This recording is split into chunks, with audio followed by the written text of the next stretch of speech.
बार गौतम बुद्ध और उनके शिष्य वन से गुजर रहे होते हैं। बहुत देर वन में चलने के बाद बुद्ध और उनके शिष्य एक विशाल वृक्ष के नीचे बैठ जाते हैं। उस वृक्ष के नीचे एक अलग सी शांति होती है। सभी लोग उस शांति को अनुभव कर रहे होते हैं। कोई भी एक शब्द नहीं बोलता, चुपचाप उस शांति को अनुभव कर रहे होते हैं। कुछ देर बीतने के बाद बुद्ध का एक शिष्य उठता है और बुद्ध से पूछता है, बुद्ध, मैं आपसे एक सवाल पूछना चाहता हूँ। बुद्ध कहते हैं, क्या प्रश्न है तुम्हारा?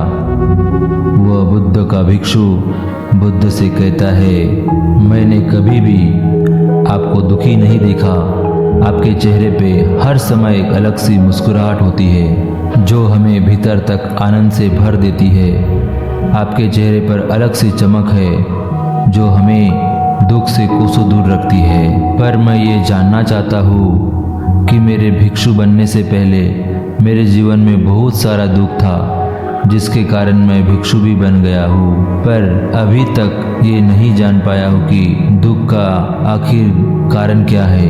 क्या आप मुझे बता सकते हैं कि आखिर ये दुख क्या है? बुद्ध मुस्कुराते हैं और अपने भिक्षु को कहते हैं, दुख एक विचार से ज़्यादा और कुछ नहीं। बुद्ध के सभी शिष्य ये सुनकर चौंक जाते हैं और बुद्ध से पूछते हैं कि बुद्ध, विचार तो आते जाते रहते हैं, पर दुख एक बार आ जाता है तो जाने का नाम ही नहीं लेता। बुद्ध कहते हैं, मैं तुमको एक छोटी सी कहानी बताता हूँ। एक नगर में एक धनी सेठ रहता है। उसके पास एक वफादार नौकर होता है।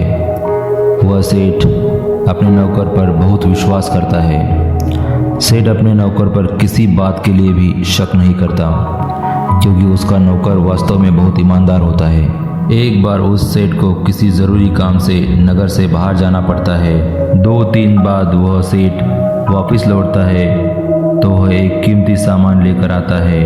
वह उस सामान को कमरे में बड़ा सजा कर रखता है और अपने नौकर से कह देता है कि तुम्हें खास तौर पर इस चीज़ का ध्यान रखना है। ध्यान रहे कि ये टूटे नहीं, यह मुझे बहुत ही लोकप्रिय है। नौकर कहता है, मालिक, मैं पूरा ध्यान रखूंगा, आप चिंता ना करें। अगले दिन वह नौकर पूरे घर की सफाई कर रहा होता है। सफाई करते करते वह सेठ की उस कीमती चीज़ के पास पहुंच जाता है और उसकी भी सफाई करने लगता है।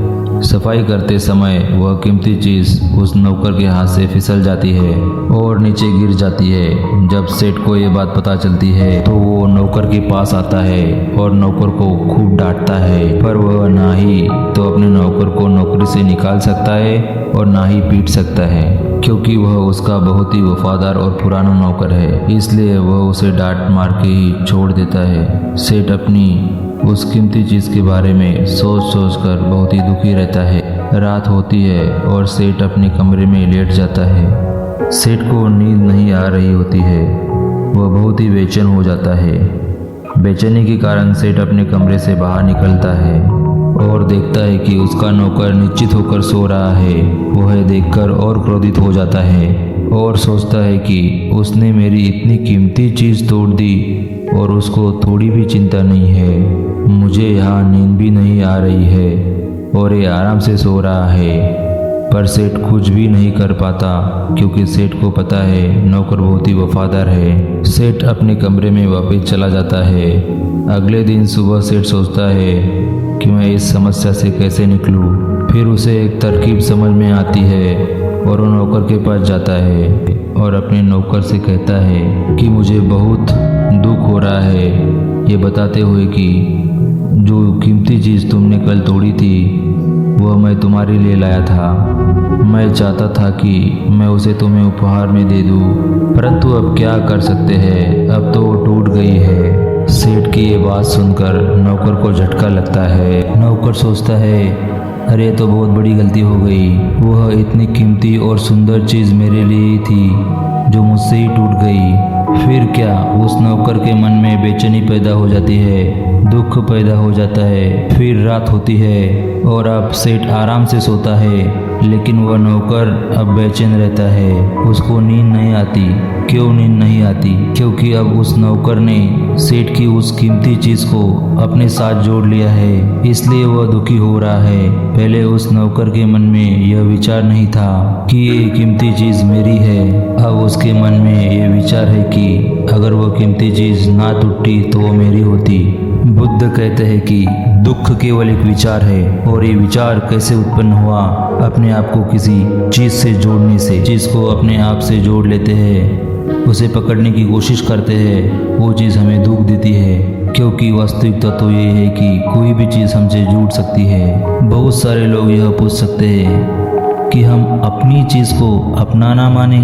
मैं ये नहीं कह रहा, मैं तो ये कहना चाहता हूँ कि इतना समझे कि हर चीज़ आपके पास है, आपकी है, पर कुछ समय के लिए, कुछ समय के बाद वह आपसे दूर हो जाएगी। उसे दूर होने की घटना को स्वीकार करे और आगे बढ़े।